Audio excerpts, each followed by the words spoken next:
لا إله إلا الله محمد رسول الله عليه صلاة الله وآله والأحبة لا إله إلا الله محمد رسول الله عليه صلاة الله وآله والأحبة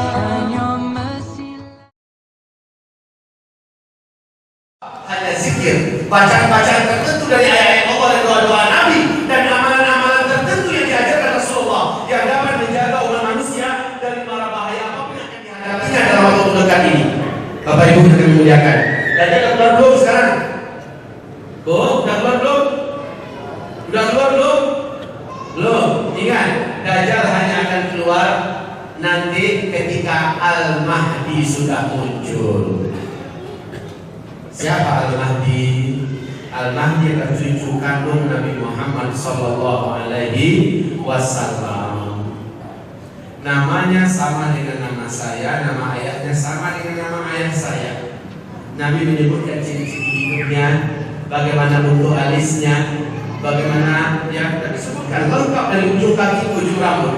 Lebih 160 hadis bicara tentang Al-Mahdi. Sehingga ada hadis yang ada 16 hadis disebut oleh para ulama hadis tentang Al-Mahdi sampai ke tingkat mutawatir maknawi, sama kekuatannya dengan Al-Quran. Nah kaum muslimin, Al-Mahdi ini ada dua versi. Satu, Al-Mahdi versi Ahlus Sunnah wal Jamaah. Yang kedua, Al-Mahdi versi Syiah. Hati-hati, Al-Mahdi versi Syiah serem.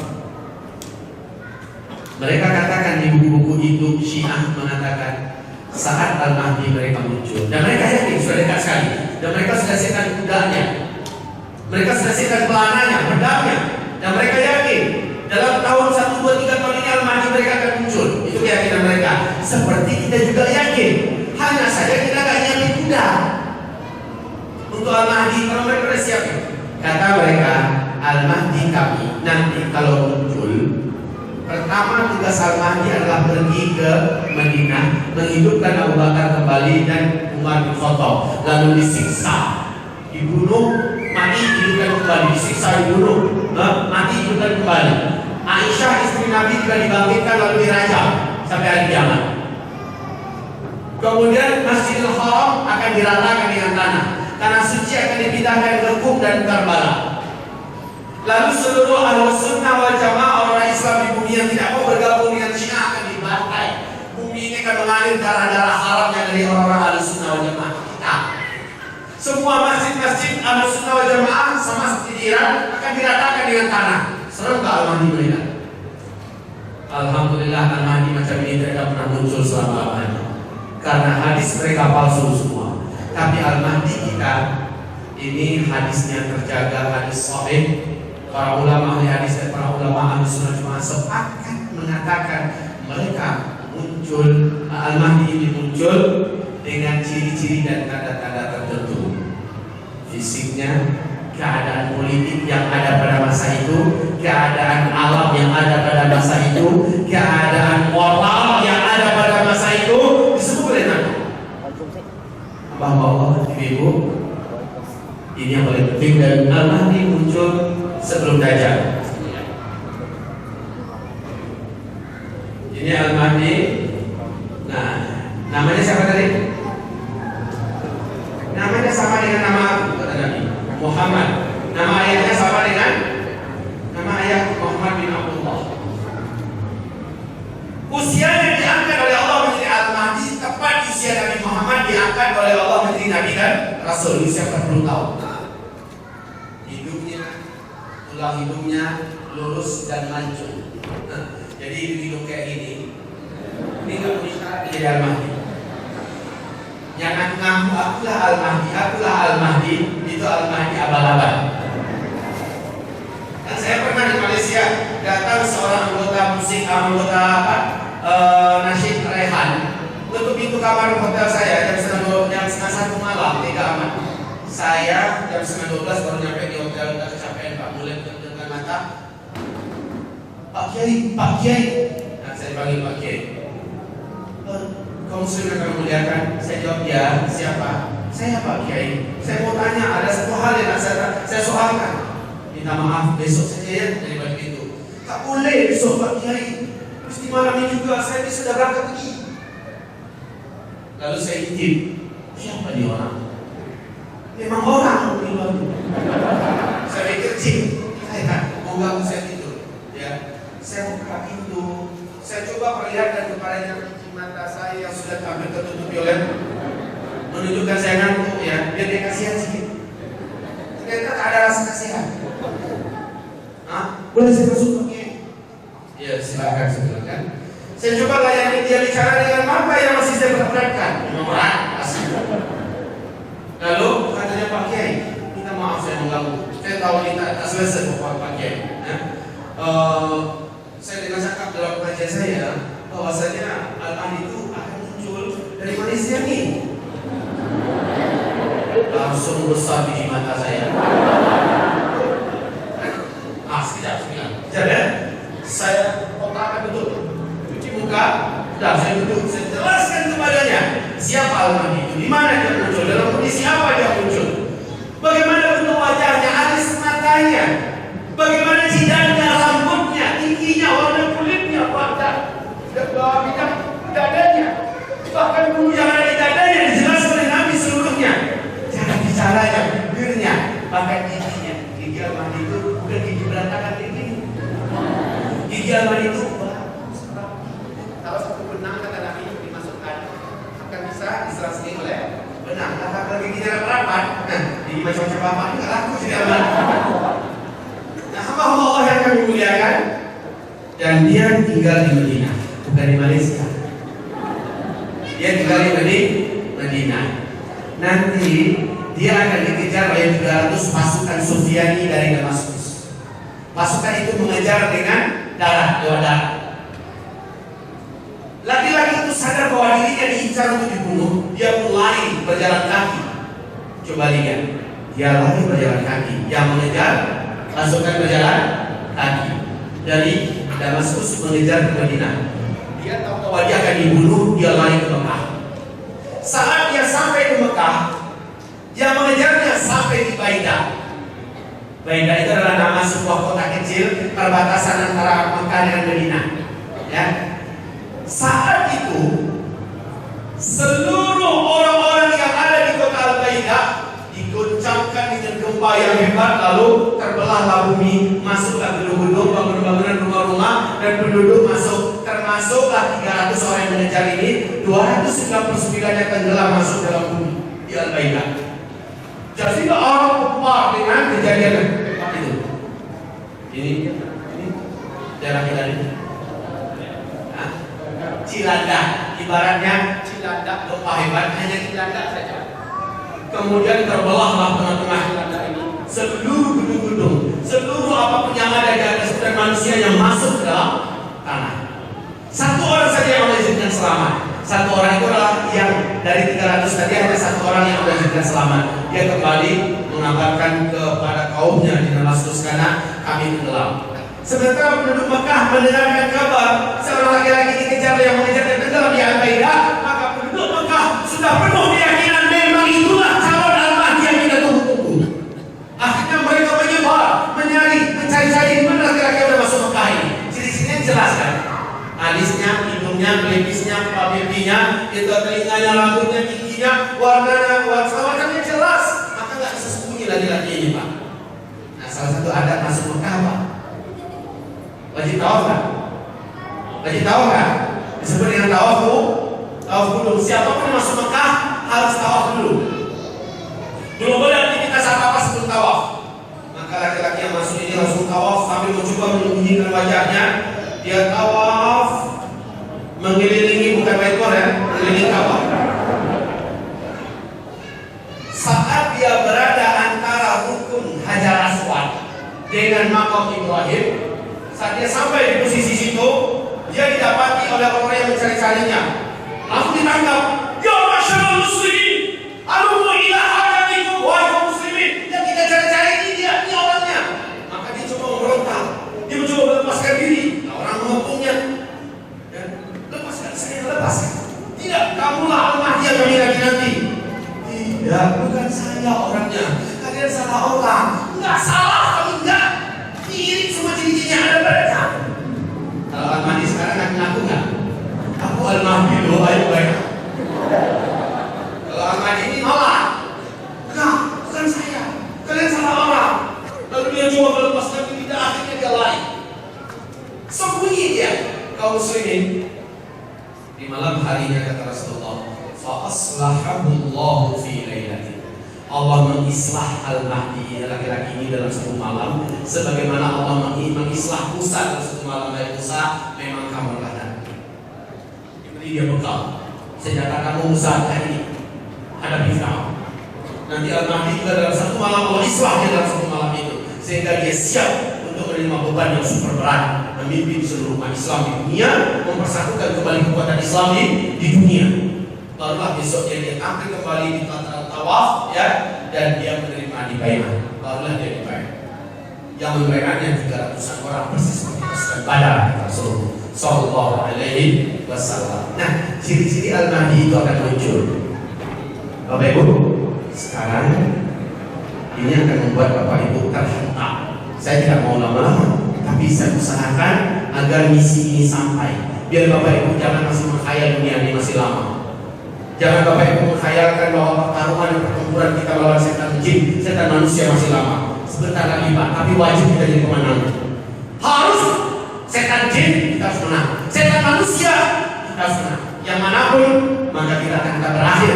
Dunia ini akan berakhir, umur ini juga akan berakhir. Tapi kita harus menjadi pemenangnya, jangan dipersudah.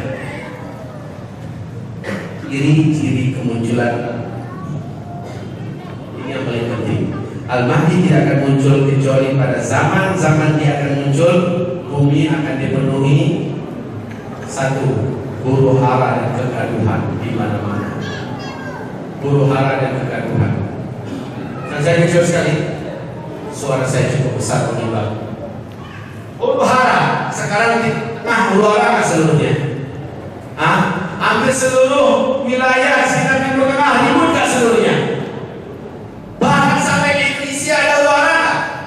Malaysia ada huru hara gak? Singapura ada huru hara gak?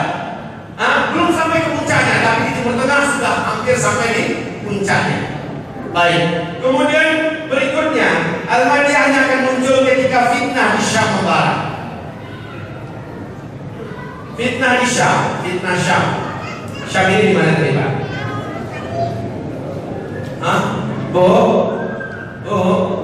Ibu gak puasa kan? Nah, asal dan akhir. Ini udah takbir akhir zaman.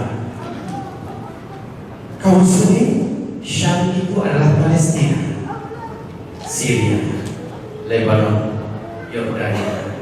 Keempat negeri ini membara dalam fitnah yang tidak tahu wujudnya kapan. Ini adalah sinyal yang tidak terbantahkan tentang kemunculan Al-Mahdi, fitnah di Syam. Nabi menganjurkan umatnya ketika fitnah di Syam ini membara, badiru bil a'mali fitnah, badiru bil a'mali fitnah. Berlomba-lombalah kamu perbanyak amal-amal pada masa-masa fitnah. Wal fitan bisyam. Nabi lurus hadisnya, wal fitan bisyam. Yang dimaksud dengan fitnah itu bukan di Arab Saudi, bukan di Yaman, tapi di Syam. Di Suriah sudah berapa tahun berjalan sekarang? Tahun kelima ini kan, kaum muslimin. Di Palestina, ya Allah, makin hari makin jadi gila orang Yahudi, itu tidak. Sekarang orang-orang radikal Yahudi sudah sepakat akan meruntuhkan Masjidil Aqsa. Perang besar-besaran sekarang lagi terjadi di Palestina. Lebanon hari ini kaum muslimin antara Mujahidin dan Ahlus Sunnah wal Jamaah melawan pemerintahan Lebanon yang sudah didominasi oleh Syiah Hizbullah. Kemudian Allah yang memuliakan di Yordania berkecamuk fitnah yang berat. Hari ini Syam memang telah dipenuhi oleh fitnah demi fitnah. Dahsyat sekali sekarang. Hamba Allah mengatakan berbanyak amal. Rehab hati muncul di masa-masa fitnah ini. bahkan ruqyah syar'iyah yang sesuai sunnah di Indonesia maraknya, kemuncak-kemuncaknya ada pada masa-masa fitnah ini di Indonesia. Ini sebagai tanda apa? Kalau saya meyakini ini adalah tanda kasih sayang Allah. Allah ingin bangkitkan sebahagian daripada hamba-hambanya supaya selamat. Jadi wahai hamba Allah, jangan sia-siakan kesempatan ini. Bukan rehat yang menyelamatkan, tetapi poin demi poin, suguhan demi suguhan, tawaran demi tawaran yang dihidupkan kembali oleh rehat hati, oleh Quran Cilik dan lainnya. Wabil khusus dalam dakwah tazkiyatun nafas kali. Maka inilah yang akan menjadi benteng dan amalan terbaik akan kita lakukan di akhir zaman. Saya yakin penyampaian Ustaz Nurdin dari kemarin siang sampai tadi pagi, mungkin dalam kemarin siang belum sepertinya, saya sangat percaya belum sepertinya. Malam tadi saya juga dengan beliau di sana, nampak saya duduk dengan beliau di sana. Beliau paparkan, saya katakan Ustaz ini 2 hari bisa disampaikan ini. Beliau mengatakan selama ini saya sudah berjuangkan untuk bisa sampaikan, tapi saya mencoba dan cari waktu 3 hari. Ya, dan coba cari waktu 3 hari baru maksimal menyampaikannya. Sebab menyampaikan amalan-amalan benteng dan perlindungan akhir zaman ini tak bisa sampai 1 kali duduk. Saya sudah menemukan beberapa orang, Pak. Saya sering ngisi di luar negeri juga dengan majelis Allah. Ada orang yang ngikutin ketika saya ngisi di kerajaan sana. Ketika saya ngisi kerajaan situ dia datang lagi. Apa katanya?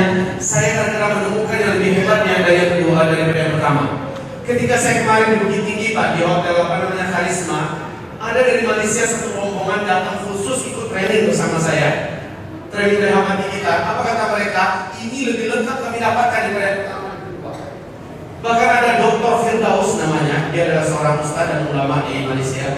Dia mengatakan ini kali keempat saya mengikuti Ustaz Zul menyampaikan ini, dan semakin saya ikuti baru semakin kuat. Jadi belum minta maaf sekali aja kita dengar kayak gini, belum. Ini baru memperkenalkan. Kalau mau tambah mantap, di mana nanti ada event? Kejar. Di mana lagi ada event? Kejar lagi. Kejar. Waktu yang disediakan adalah waktu perlindungan kita sesungguhnya. Satu minggu. Pada Ancol, Ciloko. Di mana ke puncak macet. Bagus ke sini. Kalau ke sini insya Allah selamat dunia dan akhirat. Duit kita sudah keluarkan, sedekah. Jadi tabungan kita. Lanjut ya. Sampai mana? Kita sedang fitnah. Untuk seluruh Allah kami sampaikan kepada ibu. Mudah-mudahan di antara bapak-bapak dan ibu yang saya mulia hari ini termasuk di antara hamba-hamba Allah yang dijaga oleh Allah dari fitnah Dajjal. Sebab apa? Kata Rasulullah, Dajjal ketika muncul tidak ada satupun kota di dunia yang tidak didatanginya. Saat dia masuk ke kota itu, berduyun-duyun manusia keluar dari mereka berjumpa dengan Dajjal. Saat mereka sudah berjumpa dengan Dajjal, mereka langsung sujud. Dajjal, siapa yang saat itu menyembah Dajjal, dia tidak akan pernah selamat selama-lamanya. Gak ada lagi cerita taubat yang akan diterima. Kenapa? Dia dengan rela sujud kepada Dajjal, menyembah Dajjal. Dan yang paling banyak dari umatku nanti yang murtad menyembah Dajjal adalah kaum wanita. Kaum wanita, ibu. Mana ini? Insya Allah mudah pada mati dua. Bukan guyon loh kan? Bapak ketawa semangat, ketawa apa dulu? Bukan guyon loh ibu. Memang kami laki-laki paling duluan Allah cabut nyawa. Ingat, di sini kata Rasulullah pada periode kelima jumlah laki-laki 1 berbanding jumlah wanita yang 50. Setiap 50 wanita baru 1 laki-laki. Kemana pergi laki-laki? Menjelang Dajjal muncul bakalan banyak kematian terjadi pada kaum lelaki bumi. Maka ibu dimanapun yang muda-muda, siap-siaplah yang masih punya suami melepas suaminya. Karena ketika Al-Mahdi muncul, dia halang-halang suaminya bergabung dengan Al-Mahdi, tidak mau mengangkat kemuliaan Islam berperang bersama Al-Mahdi, laki-laki itu akan dihukum murtad menurut ijma' para ulama. Ibu mau berkawin dengan orang murtad, maka ibu harus motivasi dia. Motivasi dia ada 2. Keluar mana? Bergabunglah dengan Al-Mahdi. Hanya saja apa Allah yang dimuliakan, sebelum ini akan banyak bagi kaum laki-laki mana-mana. Apalagi yang muda-muda. Saya melihat yang muda-muda ini cepat meninggal daripada bapak. Kenapa? Bapak mungkin saja nanti pada harinya nanti disuruh tinggal di Indonesia. Sebab apa? Yang muda-muda mereka akan muda. Dia akan menyeberangi dengan sampan nanti ke Selat Malaka, lalu sampai di Malaysia menunggu kuda terus menuju Syam. Mudah-mudahan sepanjang jalan selamat. Kalau pernah ada apa-apa jalan dari meninggal syahid. Yang sampai ke sana dia adalah manusia terbaik. Yang bertahan diri di sini sementara dia sudah pantas untuk keluar, dia bukan. Maka kata Nabi SAW, setengah daripada total kaum lelaki dari umatnya ketika Al-Mahdi muncul, dia akan murtad. Sebab apa? Tidak percaya dan tidak mau bergabung dengan Al-Mahdi. Al-Mahdi ini bukan Abu Bakar Al-Baghdadi yang ada di Irak. Belum ada sekarang Al-Mahdi, belum muncul, belum. Tapi ciri-cirinya, belum ada di Timur Tengah, fitnah di negeri Syam, kemudian ini wafatnya seorang raja di Arab Saudi. Ya, raja ini ada 3 calon ahli waris di belakangnya. Ada 3 calon ahli waris di belakangnya. Kaum muslimin, beberapa Jumat yang lalu, lebih kurang 21 Jumat yang lalu, telah wafat Raja Abdullah, ya, di Arab Saudi. Kaisar. Siapa yang menggantikannya? Raja Salman, digantikan oleh Pangeran Salman yang sekarang menjadi raja di Arab Saudi. Oh tidak, kaum muslimin, Raja Abdullah ini dia adalah salah seorang di antara anak Raja Abdul Aziz. Jadi pendiri kerajaan Arab Saudi modern yaitu Abdul Aziz bin Saud atau bin Saud, ya. Dia punya istri resmi, istri syar'i, ya, yaitu 4 orang yang anaknya dari kaum laki-lakinya ada 12. Ya. Perintah Abdul Aziz ini 1, 2, 3, 4, 5, 6, 7, 8, 9, 10, 11, 12. Apa perintah beliau? Dan ini dianggap sebagai keputusan kerajaan. Selama level anak-anaknya ini masih hidup, yang menjadi raja Arab Saudi tidak boleh cucu selama mereka masih hidup. Jadi wajib tak mereka. Kalau yang ini meninggal, maka harus langsung digantikan oleh saudara sebelahnya, walaupun lain ibu. Kalau ini meninggal, langsung digantikan oleh saudara sebelahnya. Begitulah terus. Nah sekarang di sini ini adalah Raja Faisal, Pangeran Faisal. Kita kenal siapa ini Faisal. Setelah Faisal adalah Pangeran Khalid. Setelah Khalid adalah Pangeran Fahad. Setelah Fahad adalah Pangeran Abdullah, ya, yang meninggal waktu yang lalu. Di belakang Abdullah adalah Pangeran Sultan. Setelah Sultan adalah Pangeran Nayef.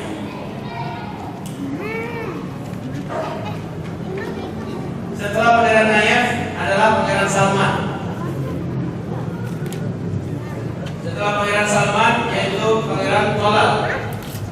Pangeran Tolal, ya, bukan Tolal. Setelah Pangeran Tolal adalah Pangeran Kufri. Nah, kaum muslimin yang dimuliakan, lihat ini. Faisal satu-satunya raja Saudi yang berani bersumpah akan membebaskan Palestina dari penjajahan Israel.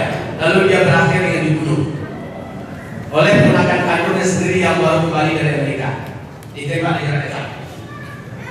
Digantikan oleh Pangeran Khalid menjadi raja. Setelah beliau meninggal, digantikan oleh Fahad. Setelah Fahad meninggal, ya, digantikan oleh Pangeran Abdullah. Abdullah yang cukup lama memimpin.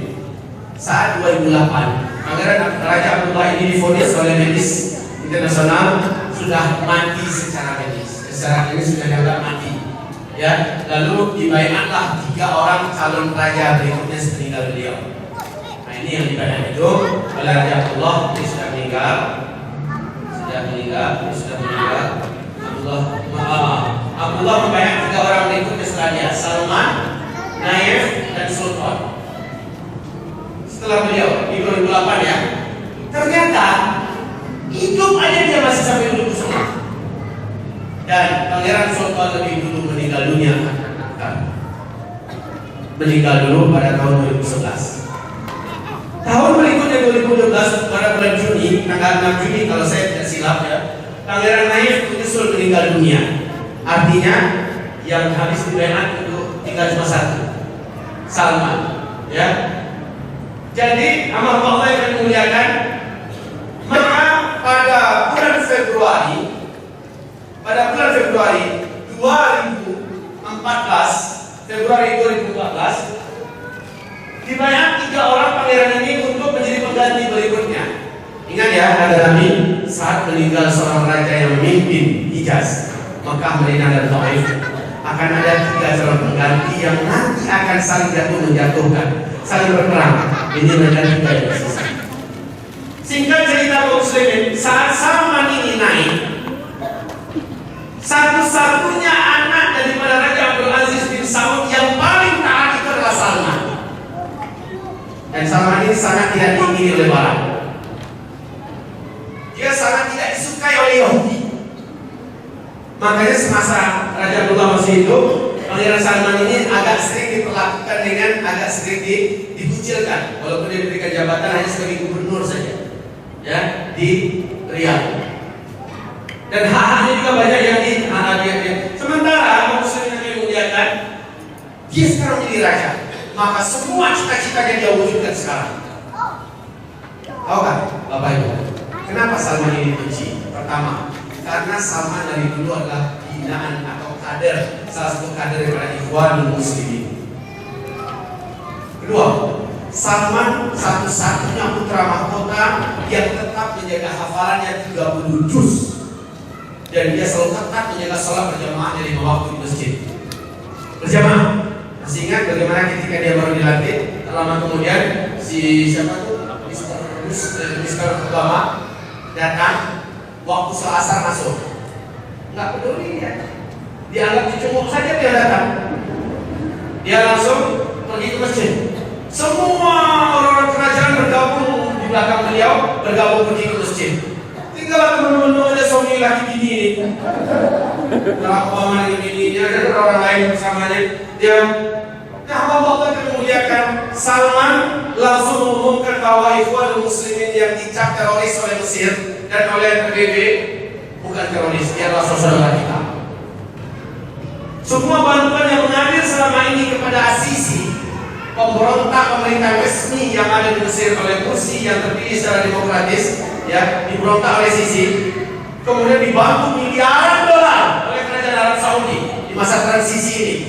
Nah, Salman naik, semua bantuan itu disunat habis, tidak ada lagi. Sisi pun datang mencoba untuk ngambil lagi. Hanya 2 jam saja disambut dengan dingin oleh Raja Salman.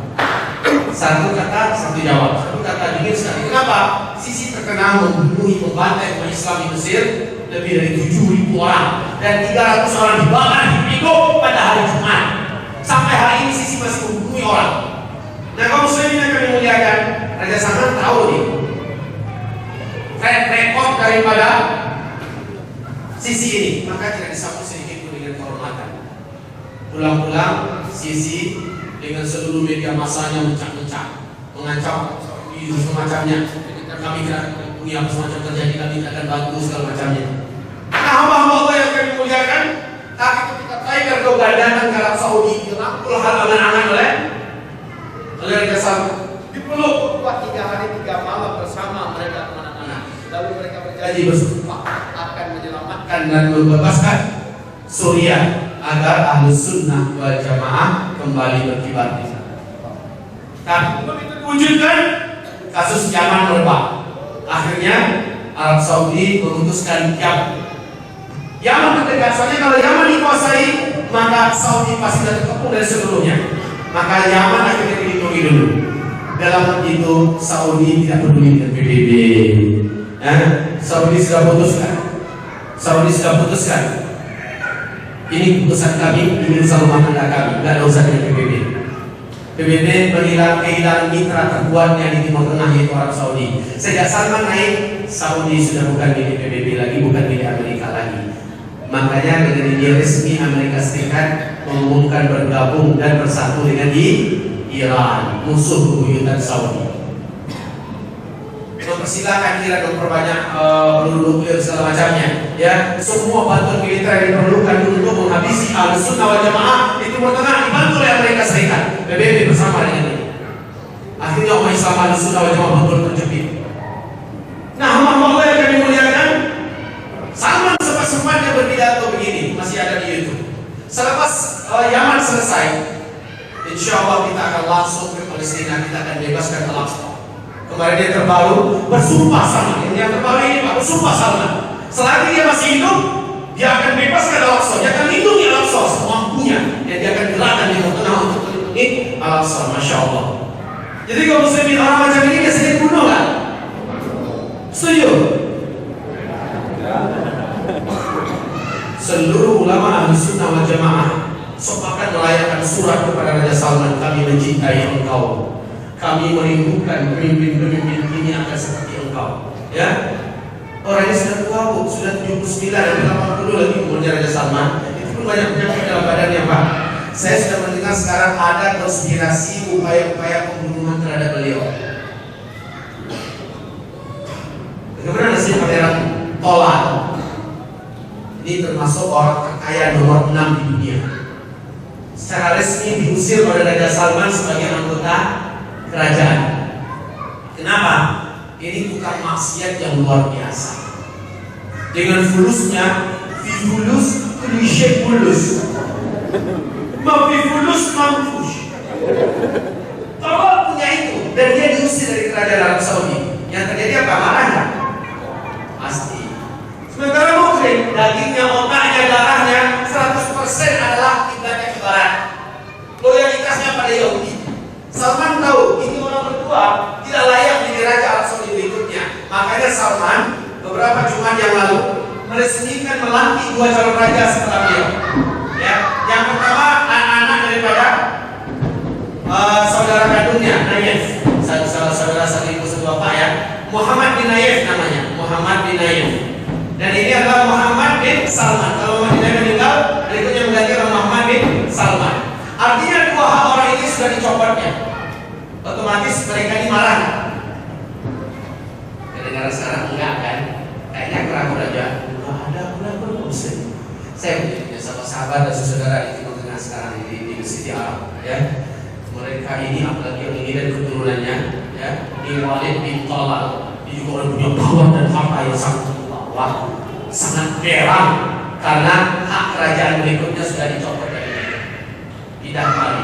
Kalau ini saja dibunuh Pangeran Salman ini, orang biasanya tidak lama hidup. Biasanya terjadi tidak perebutan kekuasaan. Terjadi tidak?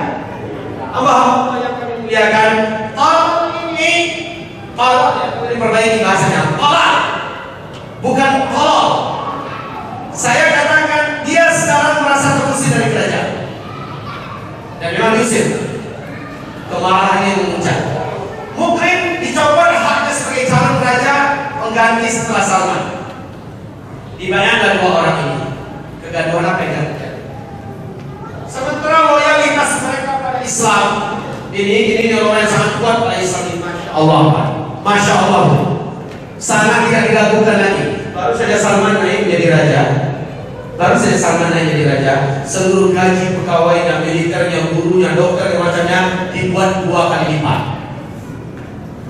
Ulama-ulama, pemuda-pemuda yang di penjara di bawah tanah dibebaskan seluruhnya. Yang dulu kritis, yang dulu banyak menyuruhkan dakwah tauhid segala macamnya, dulu di penjara dibebaskan seluruhnya. Ya, masya Allah kaum muslimin, sangat banyak yang dilakukan oleh Raja Salman. Padahal beberapa bulan baru dia memimpin, sudah sangat banyak. Tetapi Nabi mengatakan akan dibunuh seorang jiwa yang suci. Kematian yang menyebabkan malah para malaikat di langit dan malah orang beriman yang ada di bumi. Setelah kematiannya, keributan dalam tubuh kerajaan terjadi. Setelah Al-Mahdi muncul. Paham? Maka hamba-hamba Allah yang kami muliakan, setelah Raja Abdullah meninggal, penggantinya sekarang adalah Raja Salman.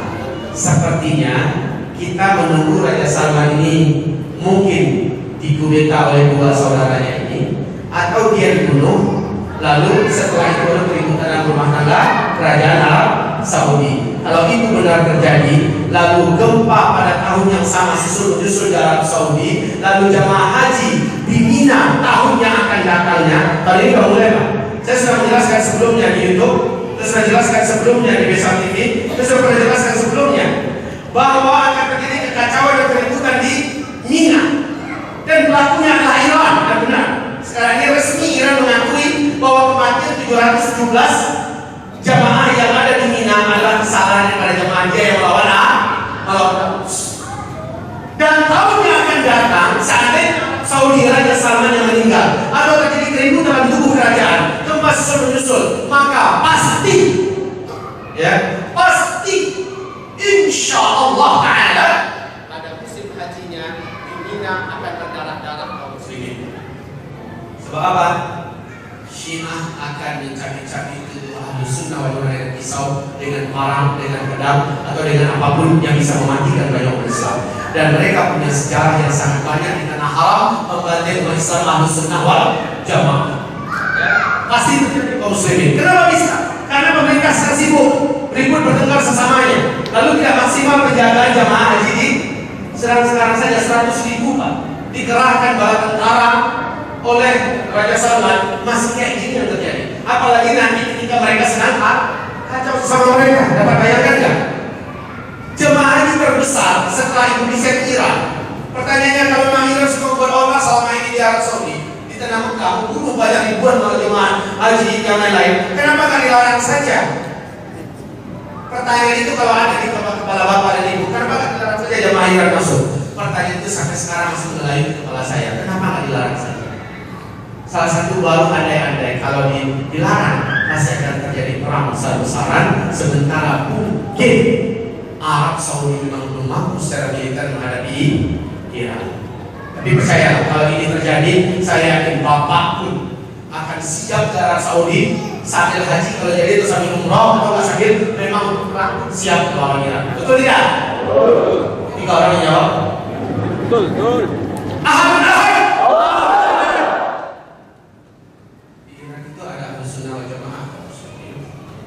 Mereka betul mengalami penindasan yang terjadi. Yang kita maksud adalah pemerintah Syiah Rafidhah yang ada di Iran. Dan Indonesia pasti dalam waktu yang tak lama, bila masih ada waktu ya, akan mengalami kisah berdarah di Yaman, kisah berdarah di Suriah, kisah berdarah di Irak. Indonesia pasti menjadi giliran berikutnya. Karena ini adalah intelijen Indonesia sendiri menyebutkan. Pada intelijen dalam Indonesia juga menjelaskan bagaimana ini sudah sampai pada 7 pimpinan pengamanan negara ini. Indonesia akan mengalami seperti Yaman, seperti Suriah, seperti Irak, antara Ahlus Sunnah wal Jamaah dengan Syiah impor yang akan menjadikan Indonesia itu berkiblat kepada Iran. Baik kaum muslimin, kita kembali menjelang kemunculan Al-Mahdi.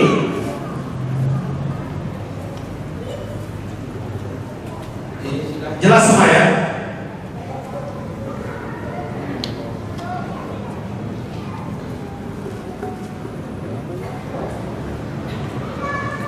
Menjelang kemunculan Al-Mahdi, berikutnya akan ditemukan suasana.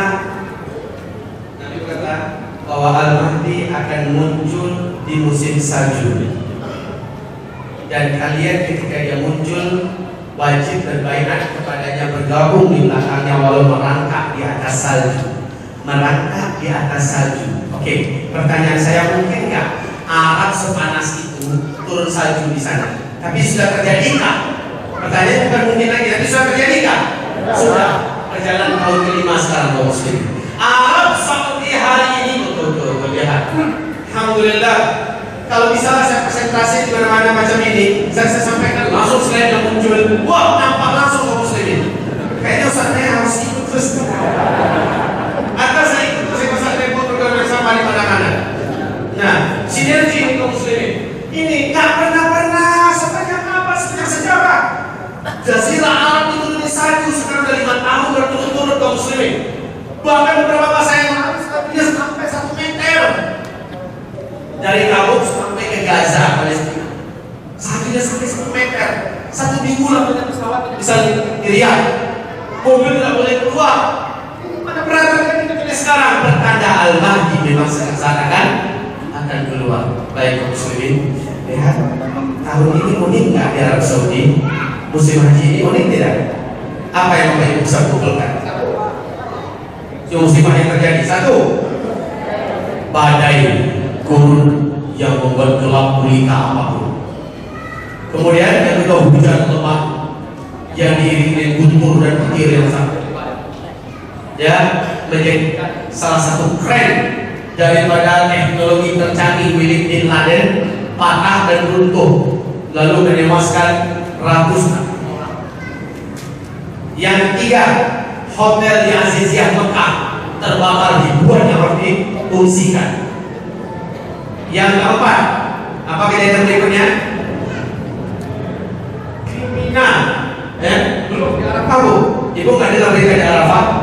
Bagaimana badai di Arafah, beberapa tenda jamaah haji diangkat, terangkat oleh terbawa terangkat.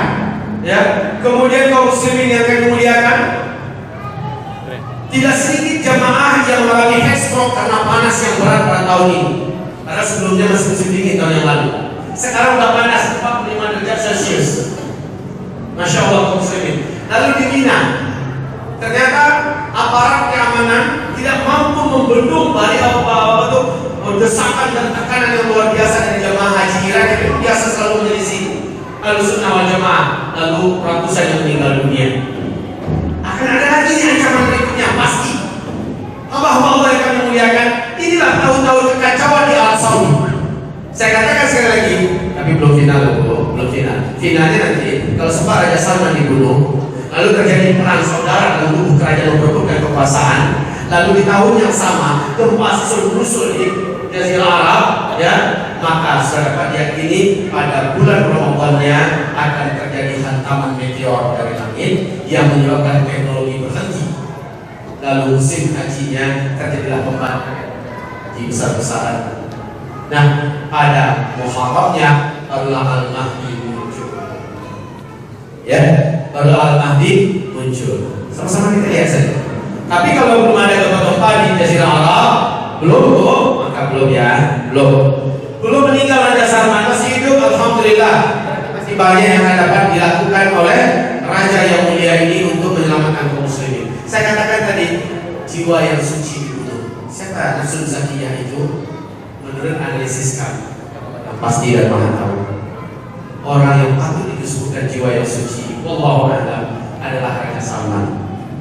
Ketika dia terbunuh, akan sedih dan marah orang beriman sungkaw. Seluruh malaikat di langit juga marah. Kenapa?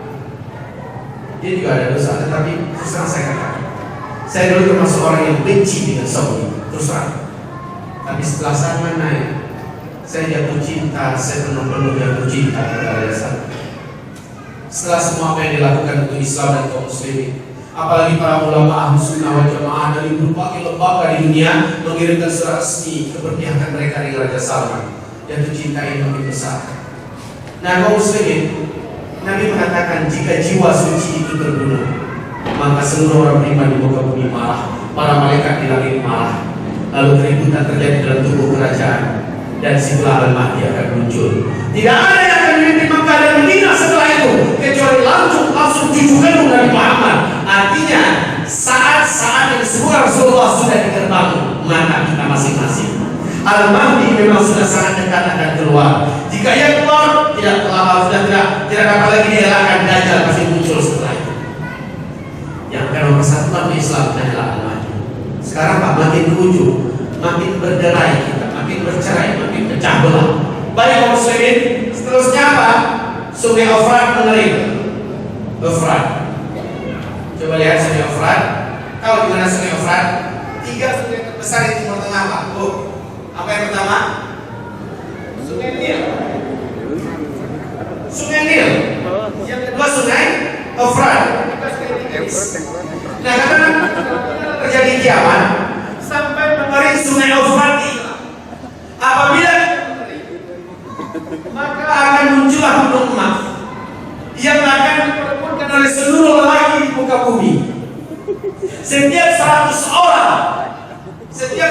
orang dari laki-laki yang berperang di Ofrat gunung emas itu 99-nya mati terbunuh di situ. Cuma satu yang bertahan hidup. Lalu apa kata yang satu itu? Sejak mereka berkata, semoga satu orang yang hidup itu saya orang.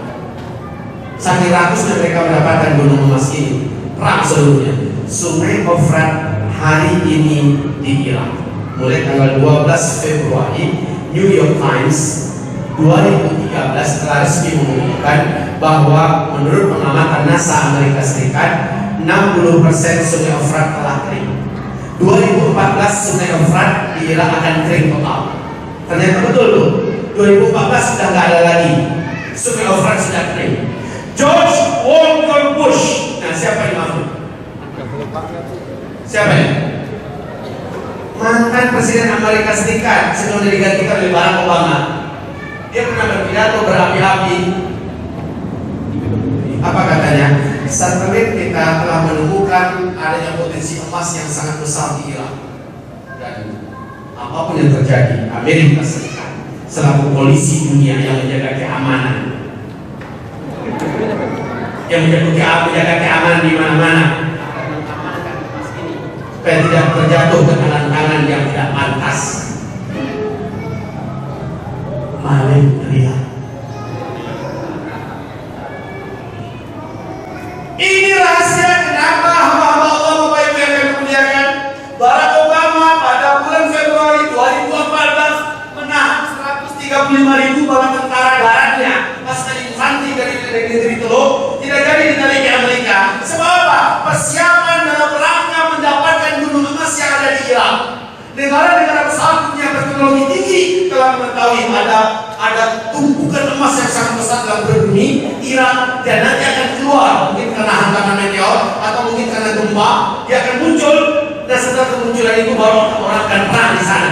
Semua laki-laki dunia akan datang ke situ, kata Nabi. Dalam setiap 100 laki-laki 99 yang mati terbunuh, cuma satu yang hidup. Tapi Nabi melarang umatku, kalian jangan ikut perang di sana. Ya, umat Nabi Muhammad jangan ikut-ikutan, Pak. Jangan ikut-ikutan.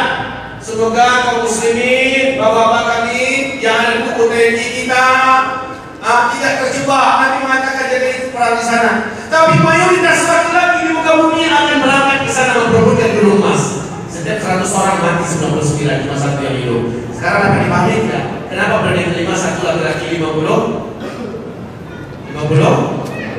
perempuan? Salah satu penyebabnya mengeringnya Sungai Ofrat, ditemukan gunung emas, banyaknya terjadi pembantaian, pembunuhan terhadap sesama manusia kaum lelaki yang ada di Irak. Baik, hamba-hamba Allah kaum muslimin yang kami muliakan. Sungai Ofrat sekarang sudah kering. Tidak terjadi kiamat sampai menjadi Sungai Ofrat. Hari ini Sungai Ofrat telah kering. Ada yang masih membantahnya. Lama lagi Pak Ustaz kiamat. Dulu lah kamu. Ini orang Padang kan? Dulu lah kamu tuh. Masih mau ngeyel, masih mau menyangka dan mengatakan lama lagi, udah tak apa-apa. Faman syaa'a falyu'min wa man syaa'a falyakfur. Mau percaya kalian? Silakan percaya. Gak ada untungnya bagi Allah kalian percaya. Faman syaa'a falyakfur. Siapa yang mau kafir saja, silakan. Aku bagi kafiran ini. Mau percaya dengan penjelasan ini? Alhamdulillah. Nggak mau percaya? Innalillah. Bagi saya hanya cukup menyampaikan. Tapi pesan yang terpenting apa? Baik. Sebelumnya saya katakan inilah puncak huru hara. Jatuhnya meteor besar dari langit yang Allah sebutkan dalam Al-Quran, disebutkan Batsyatul Kubra. Batsyatul Kubra, hantaman besar dari langit menjelang kiamat, yang dampaknya adalah menimbulkan dukhan debu yang sangat tebal di bumi ini. Dukhan, sehingga salah satu nama Al-Quran disebut dengan nama Dukhan. Pak, bumi kita sejak 2013 sampai 2016 sedang ada saat ini di arus sungai meteor di ruang angkasa. Jadi macam ini. Di ruang angkasa ini 2013.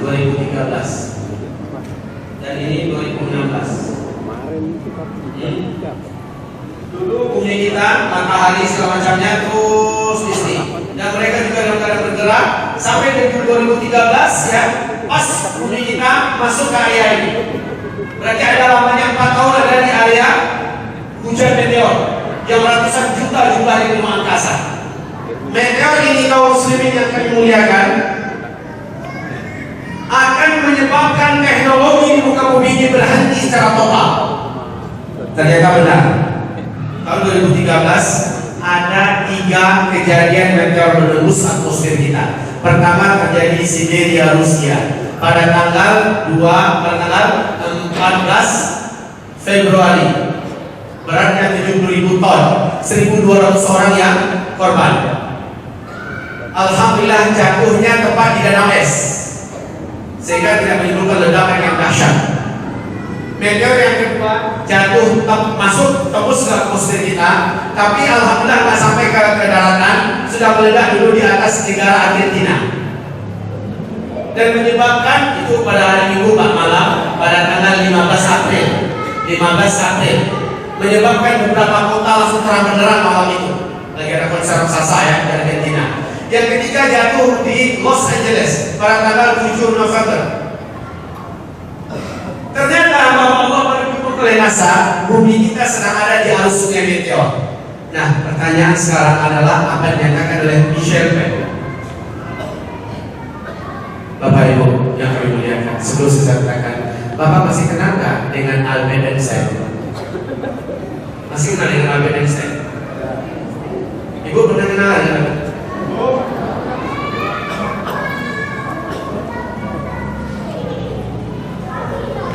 Steve Jobs? Kenal tuh? Kenal. Orang-orang keren beken, bukan orang pengangguran, bukan orang kere, bukan penghayal, bukan peramal. Apa kata Albert Einstein? Saat dia didesak oleh negara-negara maju di dunia dan oleh lebih dari 2.000 wartawan seluruh dunia tentang perang dunia ketiga, apa pandangan beliau? Jawaban Albert Einstein adalah kalian nanti akan berperang dengan senjata manual. Ini makhluk. Ya. Sebenarnya makhluk ini gak ada apa-apanya. Dibandingkan Habibie masih hebat, masih kita ke B.J. Habibie kita. Ya. Ini gak ada apa-apanya. Ini kalau kita nyatakan di dunia, padahal si IQ, kemampuan dan sebagainya jauh tinggi Pak Habibie kita. Baik kaum muslimin, makhluk satu ini menjawab bahwa sesungguhnya perang dunia ketiga nanti kalian akan perang dengan menggunakan senjata manual. Tidak ada satu senjata teknologi yang kalian buat hari ini yang dapat dipakai pada masa itu. Senjata manual. Steve Jobs juga mengeluarkan pernyataan yang unik sebelum dia meninggal. Apa katanya? Selepas saya nanti, tak lama kemudian kalian semua akan kembali ke zaman batu. Dua tokoh ini yang cakep ini ada darah Arabnya di muslim. Steve Jobs, walaupun dia mati dalam kafir, tapi pernyataannya yang fenomenal. Sempat Republikan terbitkan 2 kali terbitan pernyataan fenomenal. Selepas saya nanti kalian semua akan kembali ke zaman batu. Ternyata benar bahwa Michel Penn menjelaskan meteor yang ada di ruang angkasa, itu apabila menabrak bumi kita, garis diameternya 2 km saja meteor ini Pak, maka saat dia masuk menghantam atmosfer kita dengan tembus dalam keadaan terbakar, dan yang terbakar menimbulkan asap yang sangat tebal. Ini ya, ketika dia menembus lapisan atmosfer kita, dia terbakar dan mengeluarkan asap yang sangat tebal. Asap ini beracun, berbahaya buat manusia yang hidup ini. Kaum muslimin yang kami muliakan, lalu kekuatan meteor tersebut sama dengan 1 juta kali lipat bom nuklir yang meledak di Nagasaki dan Hiroshima. 1 juta kali lipat dari yang meledak di Nagasaki dan Hiroshima. Jadi kalau jatuhnya ke laut, kata beliau, akan menimbulkan gelombang tsunami 230 meter tingginya. 230 meter ketinggian ini. Di Aceh itu 15 meter cuma 200 ribuan orang meninggal dunia. Rata satu Banda Aceh. Bagaimana dengan 230 meter? Kalau dia jatuh di kutub utara atau kutub selatan, maka kutub tersebut akan meleleh dan cair, permukaan laut akan naik 7 meter lagi. Maka Chicago, New Zealand, New York, ya, termasuk Jakarta, ini Singapura, Sabah, ya, banyak kota-kota yang ada di muka bumi ini tenggelam. Banyak terjadinya kota-kota yang tenggelam forever, selama-lamanya. Kemudian kalau jatuhnya ke daratan, dan ini yang paling tepat. Dan Quran At-Tur dalam surah Al-Hadid, dalam surah Al-Mulk, Allah menyebut kejadian Fatsyatul Kubra menjelang kiamat. Yauma nabtishul batsyatal kubra. Pada hari itu kami hantam kalian menjelang kiamat dengan hantaman yang sangat besar dari langit. Yauma yarawnahum yaquluna kisban. Pada hari itu mereka melihat ke langit, mereka melihat ada satu kisban minas sama'i saqita yaqulu sahabun markum. Itulah awan yang bertindih-tindih saking tebalnya, Pak. Jadi ketika menabrak atmosfer kita, kecepatannya di ruang angkasa 120.000 km per jam. Ketika dia menghantam atmosfer kita, terjadi dentuman yang sangat besar. Satu bumi ini mendengar. Orang di Mekah ketika itu sedang subuh, lepas saja sholat subuh. Nah, kaum muslimin yang kami muliakan, apabila dia jatuh, terjadi pergesekan yang sangat hebat, dia terbakar. Serpihan-serpihan halusnya akan menjadi hujan meteor yang sangat banyak yang meledak. Pernah nonton film 2012? Yang menembus kemana-mana gedung-gedung bukit oleh serpihan itu seperti hujan meteor. Sementara meteor yang besarnya, Pak, meteor yang besarnya akan menghantam daratan. Ini yang lebih tepat. Sebab apa? Terjadi dufan setelah itu. Terjadi dufan, kabut asap yang sangat tebal. Saat mana menghantam daratan jenuh 100 sampai 200 km, seluruh makhluk hidup akan langsung menjadi karbon. Menguap langsung, saking dahsyatnya. Lalu bumi langsung terlombangi partikel-partikelnya yang hancur, yang panas, ya, membumbung ke udara. Gelombang kecilnya 800 km per jam, Pak, segera membungkus bumi ini. Maka bumi akan gelap seperti dukhan bumi. Kalian akan gelap di bumi selama 40 hari 40 malam. Masih lihat kabut badai burung kemarin di Arab Saudi? Sudah ada terima di WhatsApp masing-masing? Gelapnya kan luar biasa, kan? Padahal itu sebentar. Bagaimana dengan 40 hari 40 malam? Nah, kaum muslimin, kata bicara berikutnya, ini ya yang kemarin di Arab Saudi, gelap gulita setelah itu. Jadi sebentar saya izinkan dulu.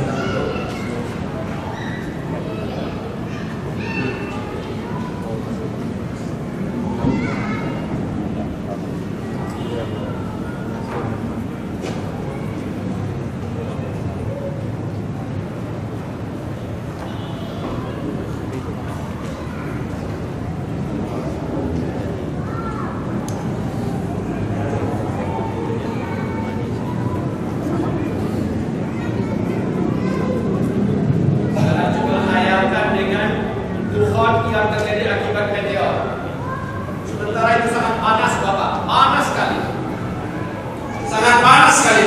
Kata Rasulullah, akibat dufan itu seluruh orang kafir akan melumpuh kulit mereka, bagaikan masuk oven.